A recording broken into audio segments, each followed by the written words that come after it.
Mesdames et messieurs, bonjour à tous et merci de nous rejoindre pour cette autre convocation de la semaine du tribunal de l'actualité. Vous le savez, certains rendez-vous sont donc jugés les faits majeurs de l'actualité entre approbation et condamnation, confirmation, vérité, dénégation, parce que tout simplement, nul n'a le droit de condamner qui que ce soit ou quoi que ce soit sans un jugement conséquent. Bienvenue à tous et à toutes. Une pensée de Henry Kissinger pour commencer cette émission du jour qui dit ceci: l'art de la bonne gouvernance consiste à avoir des objectifs qui se trouvent juste à la limite de ce qu'une société peut accepter. S'ils sont en delà ou au-delà, c'est l'échec. S'ils sont en deçà, vous n'exploitez pas toutes vos chances. Il faut trouver un équilibre. Bonne méditation en cette journée du 11 janvier 2021. Première convocation de la semaine du tribunal de l'actualité. Lukman Sanfo est mon nom, président du tribunal de l'actualité, avec ce matin les deux juges au siège, Bernard Bougma et Geoffroy Var. Bonjour à tous les deux. Bonjour président Sanfo, bonjour juge Vara, bonjour madame, monsieur. Bonjour juge Bougma, bonjour président, bonjour auditeurs et téléspectateurs. Merci à tous les deux pour votre présence devant donc ce tribunal pour donner votre lecture de la situation à analyser ce matin. Disons également bonjour à toute l'équipe de réalisation, à la radio Watt FM également, à la télé True TV. Et merci surtout à vous qui nous suivez. Vous avez aussi la possibilité de nous suivre donc à travers nos différentes plateformes, Facebook et notre chaîne YouTube. Voilà, merci bien de cette fidélité. Alors ce matin, vous le savez, Christophe Joseph-Marie Dabiri a dévoilé ce dimanche soir son équipe appelée à mettre donc en œuvre les 10 chantiers du président du Faso, Roch-Marc Christian Kaboré, sinon réélu le 22 novembre dernier. On apprend donc que la réconciliation semble être une des priorités du président du Faso, inscrit donc dans son programme politique. Et les premiers moments de son gouvernement seront donc axés sur la question de la réconciliation nationale. Et pour ce faire, il est créé le portefeuille du ministre d'État auprès donc de la présidence du Faso. Et le poste échoua à l'économiste Zéphirin Diabré, précédemment chef de file de l'opposition politique. Le nouveau gouvernement aussi compte 3 ministres d'État, 23 ministres et 7 ministres délégués. Les ministres donc sont aussitôt invités ce 11 janvier 2020 à la présidence du Faso pour la tenue du tout premier conseil des ministres. Quel regard porte-t-il donc à cette composition? Nous allons y consacrer toute l'émission du jour à cette actualité au Burkina Faso. Voici ce qui est de ce sujet enrôlé donc juste après la virgule, les avant-propos avec les juges au siège.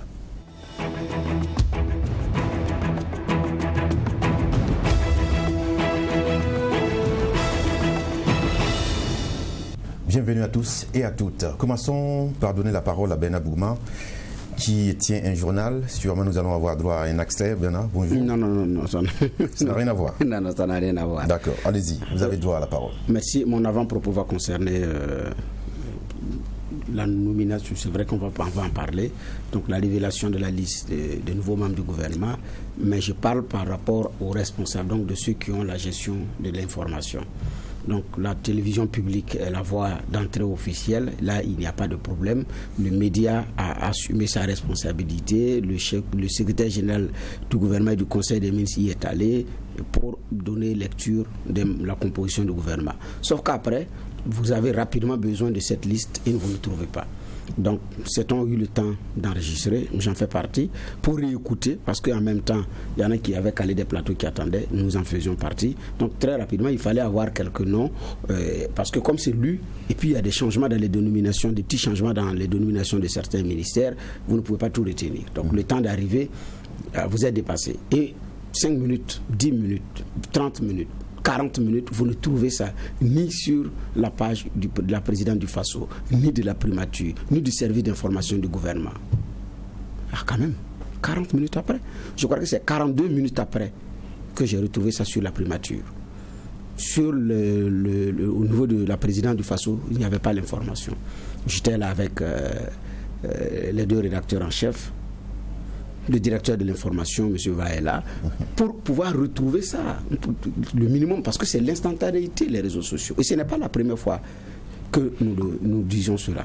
Le gouvernement d'Abiré 2, non, le d'Abiré 1, c'était pareil. Pour ne pas dire tous les gouvernements qui se sont succédés. Mais à l'heure de Facebook, ça quittait la primature pour aller au niveau de la RTB Télé. Alors, la primature a une page. Le service d'information du gouvernement relève de la primature à une page. Et c'est le président du Faso qui a co-signé. Donc, c'est lui qui valide avec le premier ministre, le consul qui valide. Là-bas aussi, il y a une page. Mais s'il faut attendre, et c'est après maintenant que chacun revient maintenant mettre ça sur une page, il y a un problème. que l'information soit tenue secrète, oui, mais dès que c'est fini, je me dis, au même moment d'ailleurs que le secrétaire général du gouvernement et du conseil des ministres est en train de finir sa lecture, mais il y a un doigt qui clique sur partager et puis c'est tout, nous avons l'information à la minute près. Donc c'est une interpellation pour moi, pour ce service-là, d'avoir de la célérité. Et quand il s'agit surtout d'une information capitale comme ça, qui a retenu l'attention. Toute la journée d'hier, les bruits ont bruissé qu'à 20h, ça va être disponible. Et donc, nous étions là pour ça. Si on n'a pas eu le document sur la main, il n'y a pas de problème. Mais qu'au moins 5 minutes après, ou même 1 minute à la minute près, puisqu'il y en a qui le font à la minute près, qu'on puisse l'avoir. Mais on ne l'a pas. Donc, primature, président du FAS, au service d'information du gouvernement, il faut quand même bouger. 42 minutes après, c'est trop. D'un point de vue. Et puis, c'est plus une affaire d'ailleurs de point de vue. 42 minutes après, dans ce monde d'instantanéité-là. Donc, je pense qu'on peut mieux faire en la matière. Et ce ne sont pas les hommes et les femmes qui manquent dans ces services-là pour mieux faire. Alors maintenant, qui ne bouge pas? C'est la grosse question. C'est ce que j'avais comme avant-propos ce matin. D'accord. Ça va être sûrement un coup de gueule partagé en tant que journaliste à cette émission, le tribunal de l'actualité. Geoffroy Vaha, qu'est-ce que vous avez à nous partager ce matin en guise d'avant-propos? Moi, mon avant-propos va nous conduire en Côte d'Ivoire, mais avant, pour revenir sur ce que Bernard Bourgma disait, évidemment, qui était quand même assez intéressant, c'est vrai que c'est un vrai coup de gueule parce que il y a les sources premières. Vous savez, vous notez tout, hein, quoi qu'on dise, lorsque le communiqué est en train d'être lu à la télévision nationale, vous notez tout comme vous pouvez, mais il peut y avoir des erreurs, donc vous êtes un peu prudent. Vous attendez d'avoir un document qui soit celui-là qui fasse foi et qui permette qu'il n'y ait pas d'erreur, et puis vous avancez. Mais bon, là, ils ont vraiment péché. Voilà, c'était une information qui était attendue. C'est vrai qu'il y a certains qui ont fait mousser ça comme si c'était une actualité qu'ils étaient allés chercher. Ça a été une mauvaise communication, hein, pour notre télévision nationale, soit dit en passant, moi je le mets entre parenthèses. Et puis il y a aussi de nombreux Burkinabés qui, eux aussi, il y a 4-5 jours, avaient déjà commencé à pronostiquer, parce que c'était devenu un peu notre sport favori. Avec le Premier ministre, il y avait un genre de comment on appelle ça, je disais quoi, PMUB sanguin ou OneXBet sanguin, c'était un peu le sport favori. On avait une composition de gouvernement qui se faisait par les uns et les autres, mais je pense que maintenant le vin est tiré, il doit être bu. C'est des maçons qu'on attend au pied du mur, et puis on attend de voir ce qu'ils vont nous monter comme mur, si sera vraiment droit, et puis si on aura à applaudir ou on sera là encore toujours dire là où ça va pas, parce que c'est aussi ça notre rôle. J'ai dit mon avant-propos va concerner évidemment la Côte d'Ivoire avec Mabry Touakeus qui a fait sa sortie. On l'a vu aller rendre visite à Henri Konan Didier, et quand vous regardez, c'est sa première sortie publique depuis 2 mois, parce qu'il était suivi et poursuivi pour plusieurs faits liés à ce qu'on a eu comme sortie et de jeunes et manifestations avant les élections. Donc, pour avoir aussi participé à la mise en place du fameux Conseil national de transition à leur niveau. Donc, il était accusé jusque même de terrorisme. Mais bon, il fait sa réapparition, et à la question de savoir où il était, il sourit pour dire, bon, il était ici et là. Mais bon, derrière aussi, je me demande qu'est-ce qui sera fait pour tous ces messieurs-là. Parce qu'il y a une justice qui doit être indépendante et non instrumentalisée. S'il est vrai qu'elle n'est pas instrumentalisée, je ne sais pas comment ça va se régler, puisqu'il y a une nouvelle dynamique de réconciliation nationale dans laquelle tout le monde est en Côte d'Ivoire. C'est ce qui a prévalu à ce que Pascal Affi-N'Guessan sorte récemment, lui aussi qui a lancé des appels et qui était la figure de proue de ce CNT-là. Donc, si il est vrai que l'acte est répréhensible du point de vue de la loi, qu'est-ce que la justice fera? Est-ce que cela sera dilué dans la nouvelle dynamique de dialogue voulu?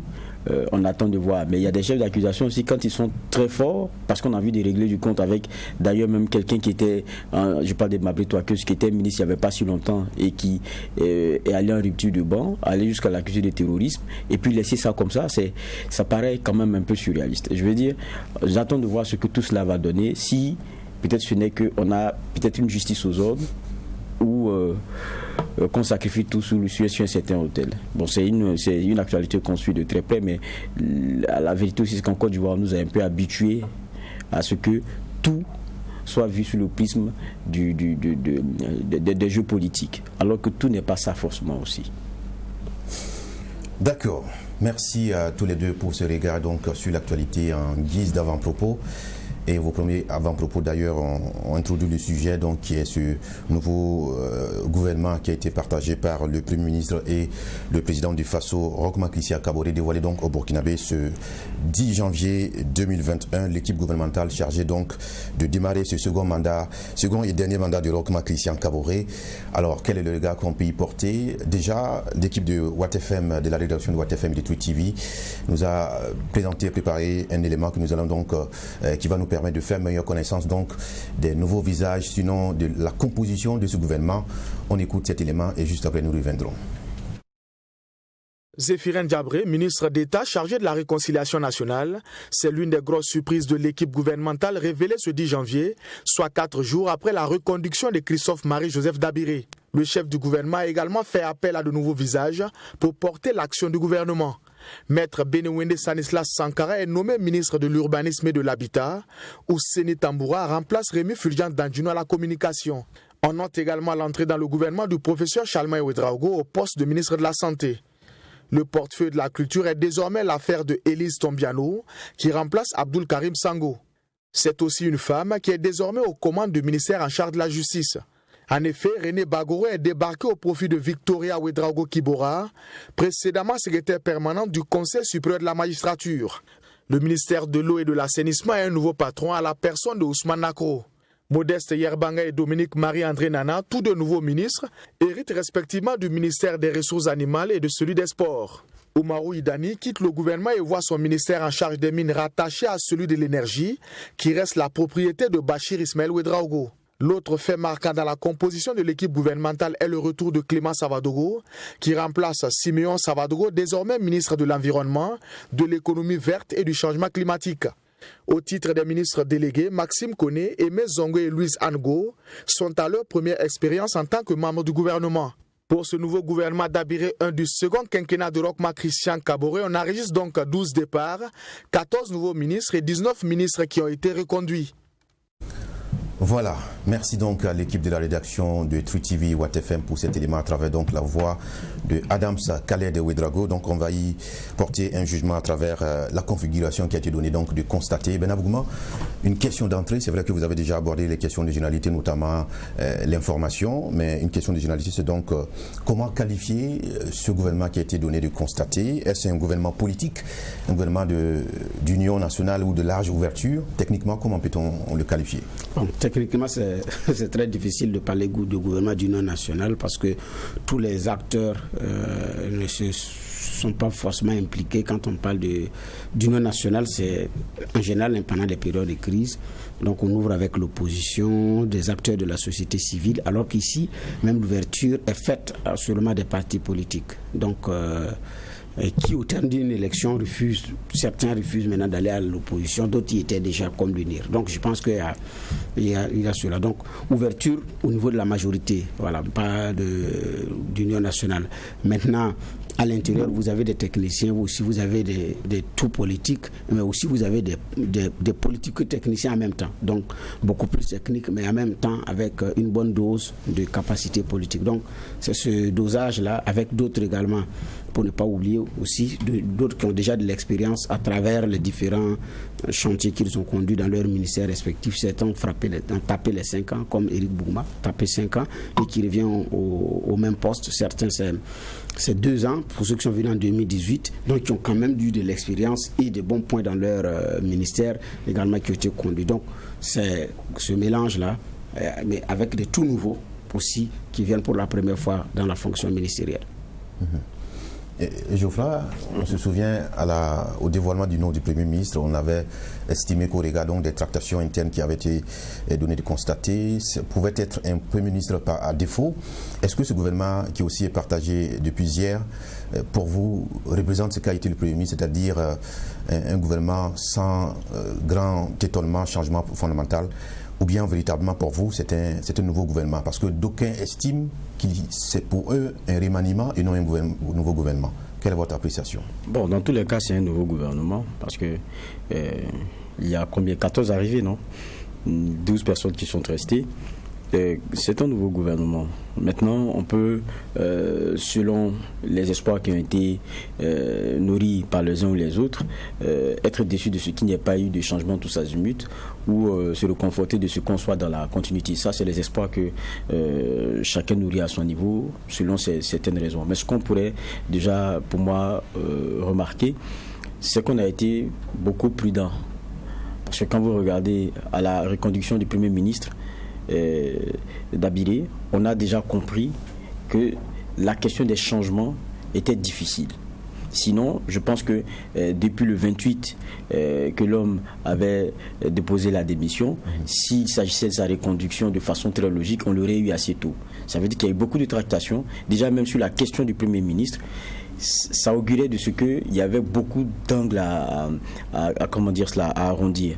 Et quand vous regardez aussi, il y a peut-être, pour beaucoup, et moi quand je regarde, le parti qui a pu récupérer un certain nombre de postes, parce qu'il y avait dans l'ancien gouvernement beaucoup de ministres qui, à la faveur de la campagne arrivée, n'ont pas vraiment marqué leur position dans le camp ou dans la dynamique d'accompagner le président qui était candidat. Donc, je crois aussi qu'après 5 ans, et avec ce qu'on entendait comme bruit en interne sur les questions d'autochtones et d'allogènes, je crois qu'il y a eu quelque chose qui a pris le dessus. Et ça se remarque déjà dans la nouvelle composition de ce gouvernement-là. Maintenant, il y a eu je dirais pas des inamovibles, mais des personnes qui sont restées. Et quand vous regardez au nombre et au fauteuil, vous vous dites que le changement n'est pas si monstre que ça. Vous dites qu'il y a sûrement des gens qui n'ont pas vu, en tout cas, leurs espoirs concernant des figures qui devraient venir ou devraient partir. Est-ce que c'est un scénario propre au Burkina Faso, le fait qu'on ait ce type de situation, ou bien pour un président qui est reconduit pour son second mandat, il fallait s'attendre justement à ce type de configuration-là? Vous parlez de quoi? Des hésitations qu'on a eues et tout. Bon, moi, je pense aussi que ça tient lieu de ce que le gouvernement, le Premier ministre est d'abord issu de la c'est de la majorité qui décide. Hein. Donc, c'est pas, quand on dit majorité, c'est pas le MPP seul. C'est MPP et alliés. Donc, et alliés, donc c'est ça cette majorité-là. Quand on dit et alliés, ça veut dire sûrement qu'il y a des négociations, il y a des bords à arrondir. Et puis, il y a aussi que les forces d'avant élection ne sont pas les mêmes que les forces d'après élection. Vous avez avec le NTD qui a pris du poil de la bête, qui a fait un bond en avant. Vous avez aussi l'UNI qui est descendu juste un peu. Il y a beaucoup de considérations. Et puis il y a ceux aussi qui tapaient à la porte, même si je parle de l'UPC. On a vu circuler quelques petits papiers qui disaient aux uns aux autres de se préparer à aller dans l'autre camp. Donc on sentait déjà ce caractère enclin pour une partie qui depuis longtemps était dans l'opposition à venir à la majorité. Donc du coup ça oblige une certaine redisposition de cadre quand on sait ce que l'UPC aussi peut-être pèse. C'est différent, hein, ce qu'on pèse en restant dans l'opposition avec le nombre de députés en rejoignant la majorité. Parce que quand vous regardez, c'est une force non des moindres. Si d'aventure, c'est vrai que c'est acté qu'ils sont maintenant à la majorité, c'est vraiment différent parce que c'est combien de députés? C'est 12-13 ? C'est 12-13. Et ils viennent égaler ou titiller un peu le NTD en nombre de députés quand on regarde. Donc je veux dire que ça, c'est des choses qu'il faut prendre en compte. Ça fait peut-être comprendre pourquoi est-ce que ça a si tardé que ça. Parce que les tractations ne devraient pas être simples. D'accord. Nous aurons sûrement l'occasion d'aborder les différents points essentiels donc, de cette composition gouvernementale. Maintenant, pour ce qui est des ministres qui sont partis, parce qu'il y en a une douzaine, donc 12 ministres qui ont quitté le navire, d'aucuns essaient de donner des explications. Est-ce que véritablement on peut expliquer les départs dans un gouvernement? Si oui, comment, pour chacun d'entre eux, sinon les plus notables, on peut donner comme explication pour ce départ-là? Non, on peut expliquer un départ On peut expliquer un départ parce que vous pouvez avoir commis une bourde et puis vous partez, tout comme la mission pour laquelle vous êtes arrivé est terminée et vous partez, ou bien vous demandez aussi à vous décharger pour aller faire valoir vos talents ailleurs, ou bien le boss vous retire tout simplement sa confiance. Donc il peut y avoir des explications. Maintenant, s'attendre à ce que chaque départ ministériel également soit expliqué, c'est comme si c'était une fonction à vie. Alors que non, on y est pour des objectifs bien déterminés et pour une certaine durée, on a fini sa mission, on passe à autre chose. Donc de ce point de vue, trouver également des explications à tous les départs serait illusoire. Parce que, comme on appelle ça, quel que soit le temps, quelle que soit la durée, à un moment donné, il faut partir. Donc on est appelé à servir et quand vous finissez, bon, vous ne pouvez pas régner pendant longtemps aussi. Donc la réalité aussi, elle est là. Donc, maintenant, sauf que selon certains entendements, quand on part, c'est qu'on n'a pas mouillé le maillot, on n'a pas bien fait le boulot et on est donc sanctionné. C'est souvent l'entendement d'une certaine opinion. Oui, on est souvent sanctionné, mais la réalité aussi, c'est que vous avez des gens qui... Vous avez un pouvoir aussi qui négocie ou qui a négocié avec d'autres partis politiques en 2015 pour diriger. Donc, il doit également céder des portefeuilles ministériels. Donc, on ne peut pas prendre également tout du même parti politique compte tenu de la réalité de cette situation. Ensuite, à l'intérieur de ces partis, il y en a qui ont engrangé beaucoup de voix par rapport à 2015, il y en a qui n'ont pas engrangé. Mais même si c'est comme ça, ces partis-là ne vont pas également accepter que ce soit la même personne qui soit toujours au poste.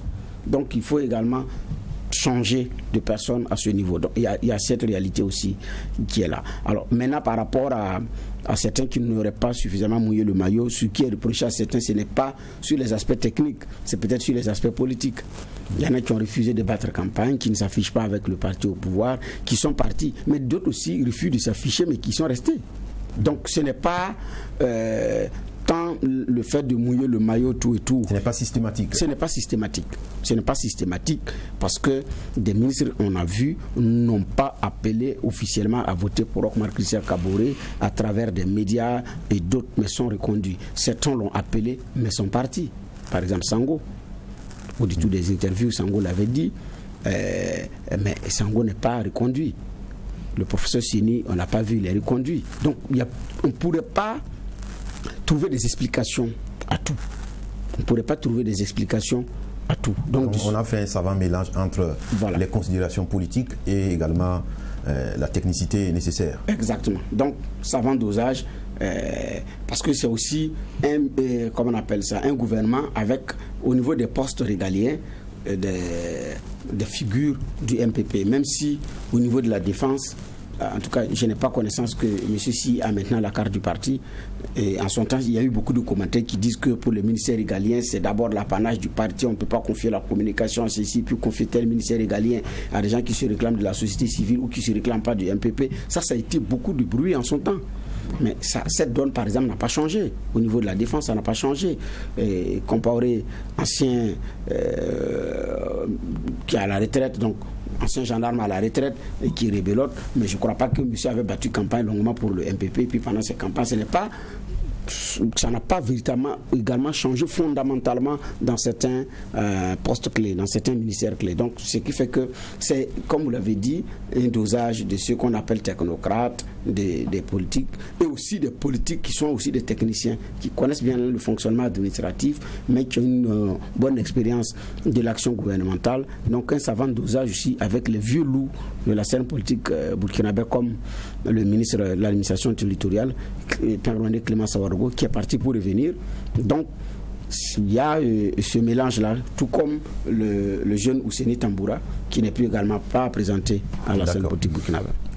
Geoffroy, votre regard sur donc, les départs du navire du président Kaboré. Et on sait qu'à la matière, il y a souvent des évidences, il y a aussi des surprises. Quel est votre regard sur ces départs-là?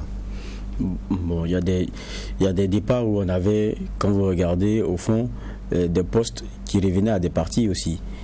Ça, c'est pas un secret aujourd'hui. Quand on prend par exemple le parent et son ministère de la Culture, maintenant aujourd'hui, qu'est-ce qu'ils ont à mettre dans la balance en termes de contrepartie, ou parce que quoi qu'on dise aussi, les attilages, c'est fait aussi d'intérêt, hein, quoi qu'on dise.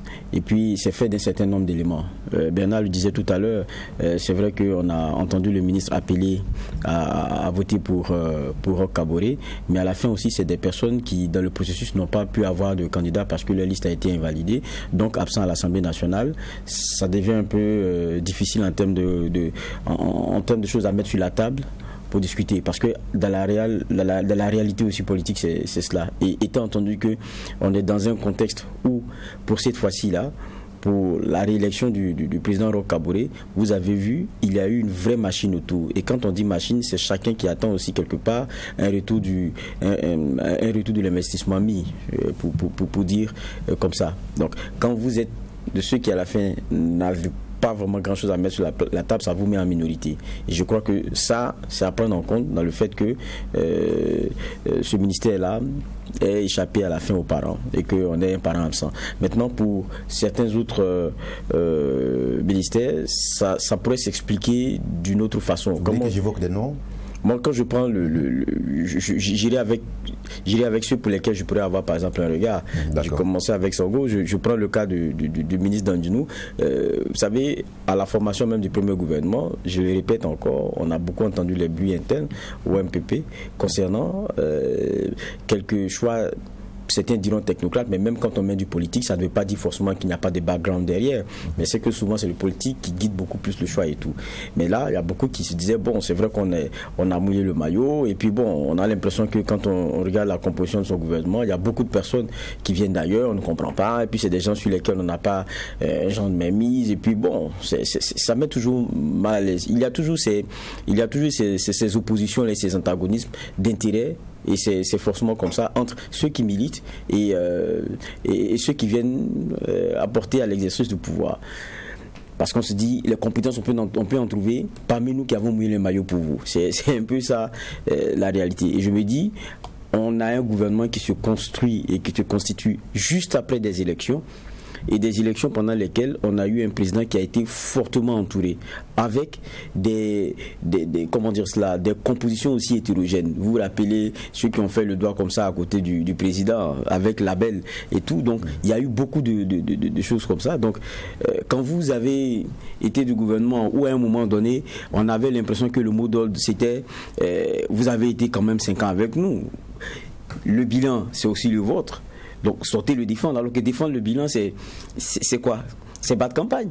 Donc si on ne vous a pas senti, ça devient un peu difficile. Je ne dis pas que c'est forcément lié, mais je pense aussi qu'il y a eu beaucoup de considérations qui entraient dans ce jeu-là.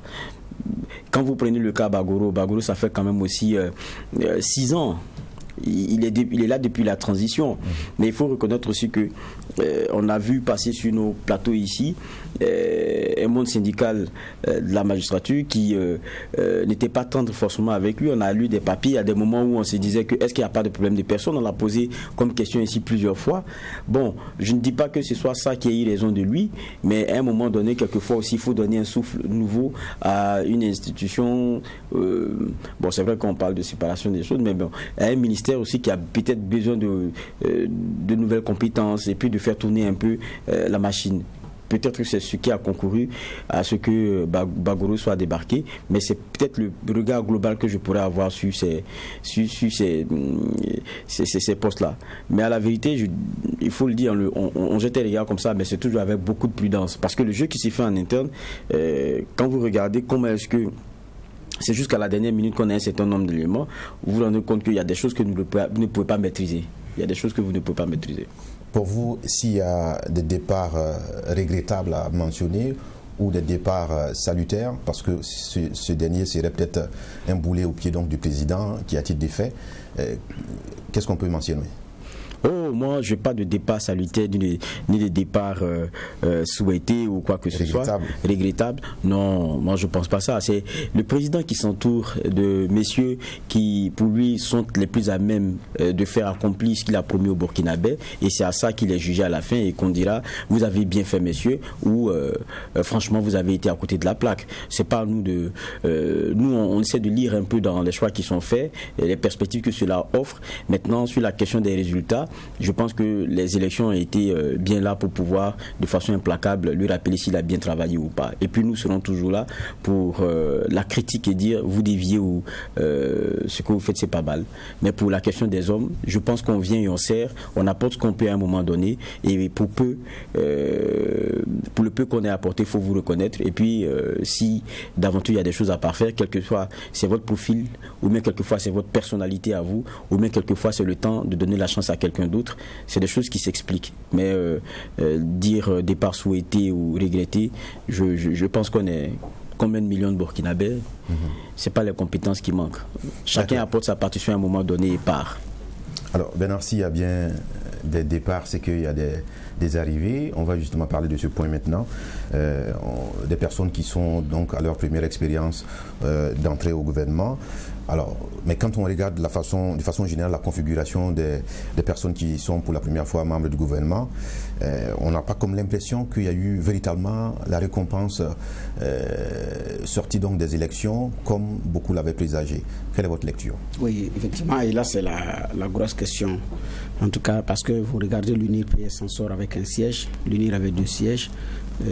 C'est le président du parti lui-même, Maître Benoît Sankara, qui disait d'ailleurs il n'y a pas longtemps dans une interview qu'il n'a plus rien apporté à l'Assemblée nationale, chose également qui est exacte. Plusieurs fois député, après premier vice-président pendant 5 ans. Bon, qu'est-ce que vous pouvez encore apporter ou penser apporter? Bon, peut-être c'est de faire du surplace. Donc changer de cap pour mieux agir. Donc il y a 2 choix, où vous quittez la scène politique, ou je ne sais pas moi, ou bien prétendre un poste à l'international, ou bien vous changez de poste pour venir au niveau des ministères. Donc, bon, monsieur a préféré prendre le ministère de l'Habitat, donc une vraie patate chaude entre ses mains, parce qu'il y a eu un dossier de 2000 sur la table. Il y a la promotion immobilière qui est faite de façon désorganisée, de façon non ordonnée, qu'il va falloir réorganiser. Il y a la question de l'urbanisation, mais aussi il y a ces cités-là qui souffrent et qui se manifestent et qui ont besoin d'être suffisamment viabilisées, par exemple comme Basinko. Donc il y a toute cette patate chaude-là. Au niveau des non-lotis, c'est vraiment la bombe à retardement. Donc des zones non-lotis, des gens même au marché pour demander un mieux vivre. Donc la réalité aussi, c'est que lui, il hérite d'une patate chaude. Le MBF de Daouda Simboro et compagnie, contrairement à ce que certains pensent, ont quand même un ministère. Le ministère délégué à la recherche scientifique, Madame Minata, c'est un ministère du MBF. Donc le mouvement pour le Burkina du futur. C'est vrai qu'on ne voit pas un nom comme Simboro, on ne voit pas un nom comme Sinare, on ne voit pas un nom comme Nyoumou, on ne voit pas un nom comme Zouré, mais en réalité, c'est un ministère du MBF. Alors, le NTD de Vincent Dabilou, qui est la surprise de cette compétition électorale et qui a aussi contribué pour beaucoup à l'élection du président. Vous faites le point, ils sont pratiquement à 10% de contribution sur les 57% du président. Vous enlevez, on a 47, on devrait avoir un second tour normalement. Donc en réalité aussi, c'est un parti qui est dans une posture de faiseur de roi, mais qui s'en sort avec un seul ministère également, selon les informations. C'est le président lui-même qui est resté au niveau du ministère du Transport. C'est effectivement la grosse surprise. C'est une grosse surprise. Qu'il se taille la part de Lyon. Oui, justement. Donc, qu'est-ce qui s'est passé pour certains? En tout cas, dans les coulisses, on dit qu'il faut attendre l'après municipal pour une recomposition. Cela, mais c'est bizarre quand même, parce qu'on n'a pas attendu les municipales pour que le parti fasse une bonne contribution pour l'élection du président. Là, il faut dire que Roch doit également en partie son élection à l'action du NTD. C'est vrai qu'on dit que c'est un parti satellite du MPP, oui, mais même avec ça, il y en a qui sont allés avec leurs convictions et tout. Surtout que certains aussi ont subi. Parce que vous appelez à voter au niveau des législatives pour vous et la présidentielle pour le candidat d'un autre parti politique. Arriver, c'est pas évident. Donc il y en a qui sont venus, qui ont suivi votre consigne, qui ont voté le président, mais au législatif qui ne vous a pas voté. Donc le parti aussi a payé ses frères là. Il pouvait faire mieux d'ailleurs en termes de score. Donc je vois d'un point de vue, c'est le parti qui était mal récompensé quand même. Parce qu'en 2015, l'UNIR avait 5 députés, a eu 2 sièges ministériels. Il les a conservés jusqu'à la fin du mandat. Cette année, un parti 13 et puis c'est un seul ministère. C'est vrai, l'UNIPS 5 qui s'en sort avec 1, le MBF 3 qui s'en sort avec 1, quand même, quand on regarde humainement, comment est-ce que les calculs se sont faits, mais bon, il faut que se dise la vérité qu'il y a quand même une inégalité. On ne pourra pas parler d'injustice parce que c'est entre eux, hommes ou politiques, comme ils se sont entendus. Ça, c'est comme ils se sont entendus. Ça, c'est vraiment entre eux. Mais nous, de l'extérieur, on regarde par rapport aux apports et tout. Et après, il y a quelqu'un qui s'est opposé pratiquement et qui vient répondre devant du président du Faso, qui relève du président du Faso, qui est ministre d'État, et donc un gros fauteuil douillet qui va s'asseoir là-dessus, alors qu'il vient avec des députés moins que ceux qui ont fait Elion. Oui, justement, et qui a croisé le fer contre lui. Donc, quand la compétition finit, ça devient un jeu de dames ou un jeu d'échecs, donc on déplace des pions. Donc on regarde par rapport aux enjeux, par rapport aux intérêts du moment. Je me dis aussi par rapport parfois au profil du président du parti, par sa capacité aussi à savoir dire non ou à savoir imposer un certain nombre de choses. Donc je pense qu'il y a... Donc en définitive, le président a tenu compte d'un certain nombre de paramètres qui sont au-delà donc de l'apport politique apporté par ses partenaires. Ou pas forcément. Parce que si c'était comme ça, on ne pouvait pas donner un siège à des partis qui n'ont pas le même nombre de députés. MBF c'est 3, un siège. L'UNIR c'est 5, un siège. Et le NTD, c'est, comme on appelle ça, 13 députés, un siège. Non. Donc, mais certainement, pour ne pas, comme on appelle ça, s'embarrasser, parce qu'il compose également le même lot de la PMP, à qui on dit, bon, vous avez la PMP à tel nombre de sièges, débrouillez-vous. Donc, il fait un calcul pour faciliter effectivement les choses. Ils ne sont pas les seuls. Il y a le PDC de Saran Sérémé qui a aussi des députés et qui attend un siège. Je n'ai pas pu faire tout le calcul pour voir qui relève également du ministère du PDC, du parti PDC, parce que je n'ai pas pu avoir, comme c'est de nouveaux noms, je n'ai pas pu tout checker pour voir est-ce que le PDC également... La ministre déléguée en charge de l'artisanat. Ah, d'accord, ok. Donc, voyez-vous, donc ça dit que tout ce qui est parti de la PMP a un siège. Je dis bien pour ne pas s'emmerder, parce que ça fait combien de partis politiques? 72, non? 72 partis politiques.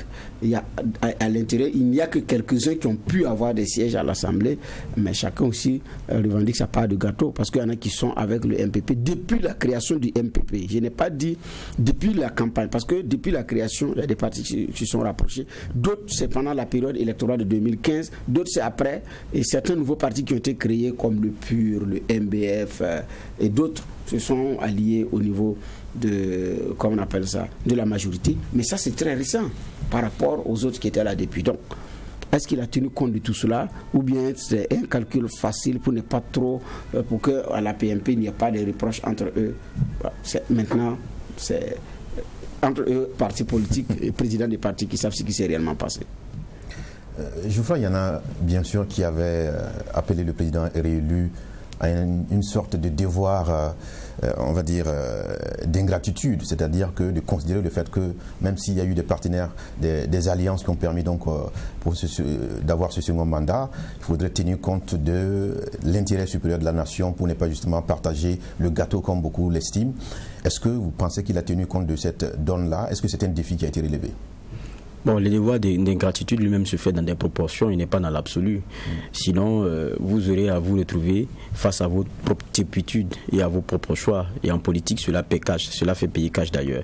Il a une famille politique, il a des alliés traditionnels, il en a de nouveaux. C'est ceux avec lesquels il est obligé de fonctionner, de composer pour obtenir les résultats qui sont les siens. La réelle politique veut évidemment qu'on ne froisse pas ses amis, qu'on ne froisse pas ses alliés, parce que venu le moment d'une nouvelle bataille, vous allez vous en souvenir. Et je crois que c'est ce réalisme-là qui oblige souvent aussi, quelquefois, à donner l'impression qu'on est un peu mou dans la décision. Parce que, à la vérité, il y a un caractère très hétéroclite de ceux qui vous entourent, qui vous accompagnent, et qui sont des intérêts quelquefois différents, quelquefois opposés, avec lesquels il faut composer.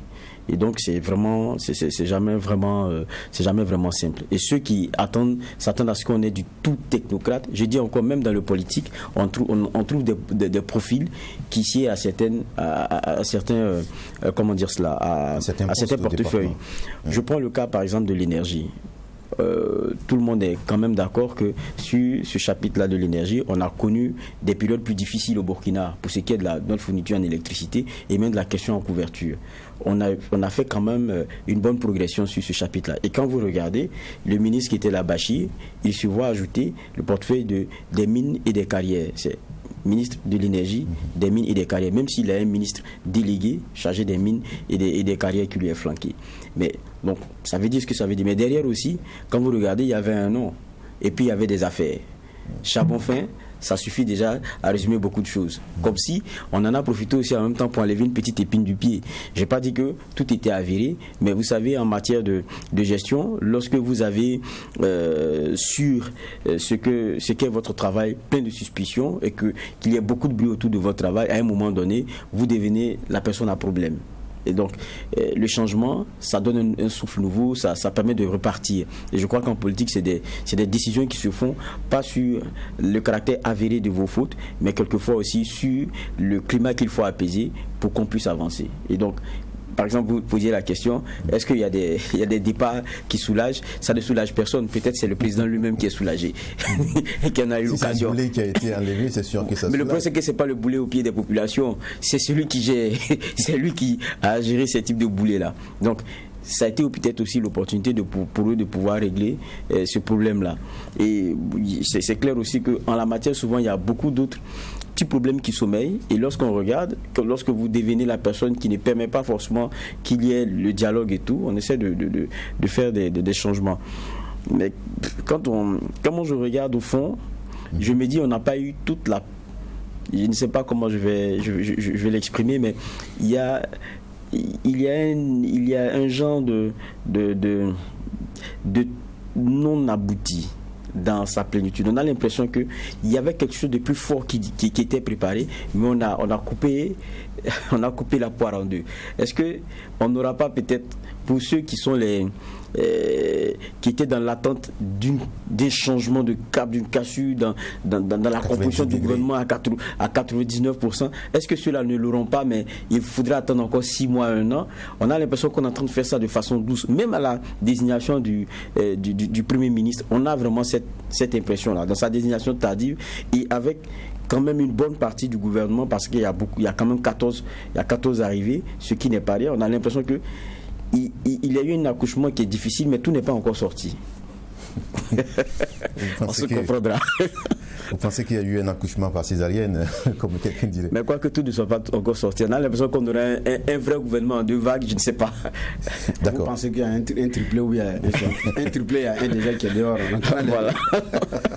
Alors, parmi les arrivées les plus notables aussi, il y a l'entrée au gouvernement de Zéphirin Diabré, de l'UPC. C'était presque un secret de polichinelle puisque son parti l'avait annoncé. Que vous inspire donc cette entrée au gouvernement de M. Diabré? Bon, c'est que la première lecture, c'est que M. Diabré a refusé ce qu'il a refusé en 2015 et ce qu'il est en train de faire en 2021. Alors qu'en 2015, les choses étaient claires et pour des gens qui avaient marché main dans la main, qui avaient appelé les populations à l'unisson par rapport à l'article 37 et qui avaient réussi à faire partir Blaise Compaoré, c'était tout naturel que ces mêmes partis qui avaient la marque d'insurgés puissent effectivement co-gérer. À l'arrivée, les calculs et l'opportunisme dont les uns les autres ont regardé, ça ne nous arrange pas, c'est ici, il faut une opposition, la suite on la connaît. Donc 5 ans après, c'est un parti qui a rétrogradé dans l'opinion et donc qui vient au niveau de la réconciliation. Là, l'avantage qu'il a, c'est que lui-même le dit, je suis celui qui peut gouverner avec le CDP à gauche et le MPP à droite. Je suis à l'aise avec les deux, je le connais bien. Il a fait c'est un ancien du CDP, qui a des anciens camarades qui sont toujours au CDP, qui a d'autres qui sont au MPP, avec qui il n'a vraiment pas de problème de personne. Il y en a qui ont des problèmes de personne, lui, il dit n'en avoir pas, pas de problème de personne, qui a été appelé au gouvernement d'ailleurs pour la première fois par Rochmar Christian Kabore quand il était Premier ministre. Donc aussi... Est-ce que c'était pas plutôt sous Issouf? Donc c'est des gens qui se connaissent très bien. Bon, peut-être. Voilà. Selon... Okay. D'accord. Donc, mais qui se connaissent évidemment très bien. Et donc, dans ces conditions, la réalité, c'est facile. Donc, qui n'est pas clivant, qui n'est pas monsieur bagarre, entre griffes, qui avait enclenché ce qu'on appelait l'opposition républicaine. Et puis bon, la suite aussi, comme on dit, on la connaît. Donc, qui répond du président, ça fait bien politiquement correct parce que en tant que... parce que pour certains, il venait comme Premier ministre. S'il n'est pas Premier ministre, quand même, il faut trouver des mentions honorables, il faut trouver des éléments pour pouvoir arrondir les angles, pour que ce ne soit pas un ministère pour un ministère. Donc, un ministre d'État qui répond devant le président du Faso, ça veut dire, bon, j'ai pas de compte à vous rendre, s'il vous plaît, débrouillez-vous, quoi. Mais qui a aussi la mission de la réconciliation nationale, mais on lui met dans une posture où c'est lui qui doit travailler, parce que sur le dossier de la réconciliation et la promesse du président, c'est de faire venir Blaise Compaoré. Donc c'est vous qui avez été devant pour que Blaise s'en aille, c'est vous encore qui allez négocier les conditions aussi du retour de Blaise Compaoré. Ça veut dire, bon, c'est vous qui l'avez chassé faire le revenir. Ça sonne aussi comme ça. Parce que c'est un dossier aussi qu'il va gérer. Et ça fait partie de ces dossiers. Oui, mais il avait clairement dit aussi que la question de la réconciliation, ce n'est pas simplement les questions conjoncturelles. Il y a le structurel des dossiers qui datent de bien d'années. Oui, président, ce que vous dites est vrai. Sauf qu'un président aussi, un candidat a dit, dès qu'il est élu, il va faire venir Blaise Compaoré, ça va, et il va interroger les Burkinabés. Donc, dans le contenu de la réconciliation que M. Diabré va construire, il y a la question Blaise Compaoré. Ça, on ne peut pas l'occulter. C'est vrai que le chef de l'État, il a été clair dans son adresse pendant son investiture, que ce qu'il demande comme réconciliation, ce qu'il appelle de tous ses voeux, ce n'est pas conjoncturel. Donc réconcilier 2 ou 3 personnes, passer à autre chose. C'est beaucoup plus déposer les fondements d'un Burkina Faso, non seulement réconcilier, mais les balises pour un vrai Burkina, mieux que le Burkina dans lequel nous vivons. Donc je pense que c'est une lourde mission, mais il y a la question Blaise Compaoré comme on appelle ça, sujet de débat. Le CDP scande Blaise tous les jours, retour des exilés, c'est toujours prêché. La réalité, il faut avoir accepté que cela fasse partie de sa lettre d'émission. Ça au moins c'est clair. Comment est-ce qu'il va s'y prendre? Bon, quand lui et Blaise vont se regarder, je pense qu'ils auront le courage de passer l'éponge et puis passer à autre chose. De toute façon, c'est entre un ministre et son ancien président. Et puis bon, c'est la suite logique, quoi. D'accord. Geoffroy, quel regard portez-vous sur donc, le portefeuille de la réconciliation confié à M. Zéphirin Diabré pour bien d'observateurs, quelqu'un qui a eu du mal à gérer les dissensions internes à son parti, les conflits qui ont en tout cas engendré le départ de plus d'une dizaine de cadres du parti, quelqu'un qui a aussi, sous son magistrat, quand il gérait le chef de file de l'opposition, a vu la création de l'ONA parce que justement certains ne s'y reconnaissaient pas dans l'unicité de l'opposition. Est-ce qu'il représente véritablement le visage de la réconciliation au Burkina Faso? Bon, moi, je me rappelle encore des propos qu'il tenait lorsqu'on faisait un candidat à un programme. Il disait en tout cas que c'était celui qui était le plus à l'aise avec chacun des camps. Et ça, c'est pas faux. On sait que sous Blaise a été ministre. Il a eu des rapprochements avec la plupart de ceux qui sont là, qu'il a combattu à un moment donné, avec lesquels il a été proche même pour chasser Blaise et tout. Donc, il y a beaucoup de choses. Mais moi, je commence déjà par comment même il vient à ce gouvernement-là. Je ne sais pas si on pourra dire que... Parce que vous savez, la politique, c'est comme un jeu de poker où chacun joue le jeu de comment dire cela, chacun fait savoir qu'il a plus dans ses mains et c'est à ça que cela tient. Mais le problème, c'est que le joueur de poker qui était Zéphirin Diabré, tout le monde savait ses cartes. Et là, vous ne pouvez plus bluffer, c'est fini. On se demande même s'il n'a pas suivi. En 2015, il avait toutes les cartes en main, il pouvait bluffer comme il voulait, faire du bluff. Mais là, cette fois-ci, c'est dire que déjà, le peu de personnes qui lui restaient, les députés et tout, disaient déjà, apprêtez-vous, on va partir. C'est lui qui a suivi, mais c'est lui qui a donné le là. Maintenant, quand vous y arrivez, c'est vrai que Zéphirin, c'est quand même un poids lourd. Donc, vous ne venez pas en étant un simple ministre. Il y a maintenant un ministère de la Réconciliation qui est le point vraiment fort du mandat de Roch Kaboré. Et puis, il est rattaché à la présidence, puis c'est un ministère d'État.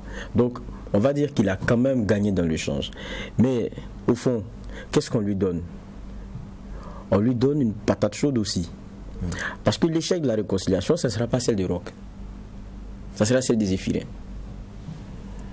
Maintenant, parce que quand vous êtes ministre, quand vous échouez, on vous change. Hein. Quand ça coince, on vous change. Donc, si ça coince, vous serez grillé d'une façon ou d'une autre. Et puis, je ne vais pas rappeler les propos de Bernard. On vous demande de faire revenir celui ou ceux que vous avez chassés. Maintenant, n'oublions pas aussi... C'est que c'était un piège. Je ne dirais pas que c'était un piège, c'était un challenge.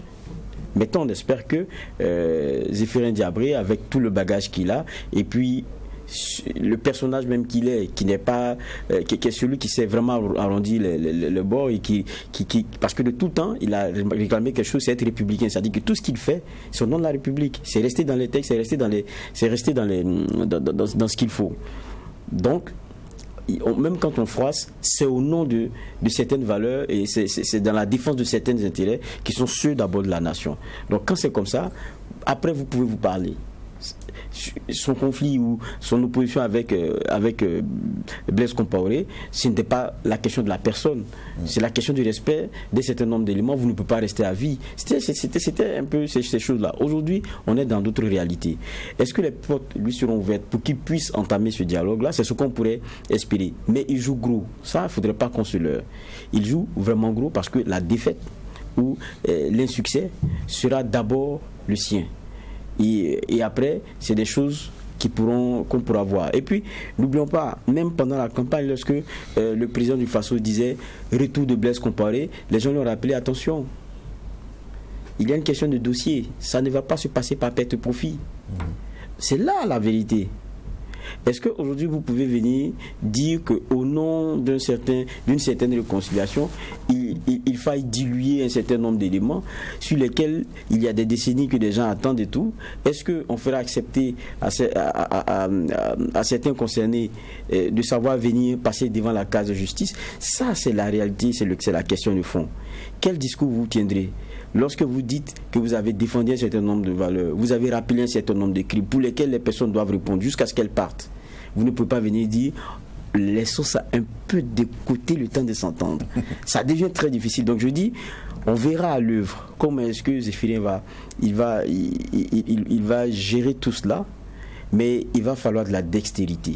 Et ce qu'on lui souhaite, c'est de pouvoir avoir du succès. Parce qu'au-delà du calcul politique, la question de la réconciliation est une question fondamentale pour le Burkina et pour sa construction.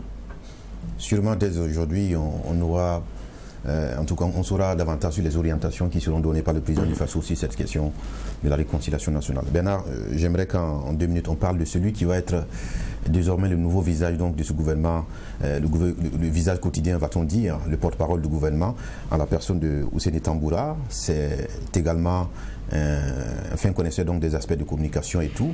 Quel est votre regard sur ce monsieur? En tout cas, c'est un juriste bontain qui va prendre ce ministère parce qu'il a fait sa carrière en droit, donc à la fac de droit à l'université de Ouagadougou et puis au César Dakar et puis l'université Cheikh Anta Diop. Donc expérimenté parce qu'il était ministre délégué à l'alphabétisation. Donc l'autre avantage, il a été aussi député à l'Assemblée nationale, 4e vice-président de 2015 à 2017 sous le magistère de Feu Salifou Diallo avant de revenir député, mais il a aussi été président du groupe parlementaire donc sur les questions minières et la responsabilité sociale des entreprises, mais aussi coordonnateur de plusieurs autres rencontres de haut niveau comme la question des dividendes démographiques. Donc il connaît bien le fonctionnement de l'administration burkina, le fonctionnement parlementaire, parce qu'il est ministre chargé des relations aussi avec le Parlement. Donc, le fonctionnement parlementaire, la légistique, donc tout ce qui va avec les questions parlementaires, ça c'est vraiment son dada. Donc, connaissance également de l'administration, de comment est-ce que sur le plan administratif les choses fonctionnent. N'oublions pas qu'il a été pressenti pour remplacer Feu Salifou Diallo à son décès. Donc il faisait partie quand même des challengers, de ceux qui devaient, en tout cas son nom était sur la short list quand celui de Balai est sorti pour remplacer Salifou Diallo. Donc là aussi, ce n'est pas, c'est pas que sur le plan technique, il n'en a pas. Il est sur le plan technique, oui, solide. C'est aussi quelqu'un qui sait bien parler sur les plateaux, qui défend bien ses positions et qui est très apprécié, même quand il sort au nom de la majorité, qui défend bien ses... Parce qu'il en était porte-parole. Voilà. Et donc, sur le plan de l'organisation, de la réorganisation de certaines structures au niveau du Burkina, je dis bien, il a aussi cet avantage-là de ne pas être en terrain inconnu. Donc il arrive au niveau de la communication, il va porter la parole du gouvernement, chargé des relations avec le Parlement. Je pense que l'autre aspect, c'est la gestion maintenant des médias publics. C'est aussi là-bas qu'il y a en général beaucoup de problèmes. Alors qu'il y a une presse publique qui est en pleine réforme, avec des affectations qui fâchent, mais aussi avec une société qu'il faut réformer. Donc je parle de la RTB, des autres médias. Donc c'est beaucoup plus là qu'il est attendu. Voilà. Merci donc à tous les deux pour ce regard à chaud de la nouvelle configuration de l'équipe gouvernementale qui a été partagée par Christophe Dabiré, le président du FASO. Merci à tous ceux qui nous ont suivis. On aura l'occasion de revenir sur certains aspects avec certainement des intéressés sur des questions sectorielles, on va dire. Merci à tous ceux qui nous ont suivis. On vous retrouve demain mardi pour la deuxième convocation du tribunal de l'actualité. Prions pour que la paix nous fasse la guerre et que la guerre nous fasse la paix. Au revoir.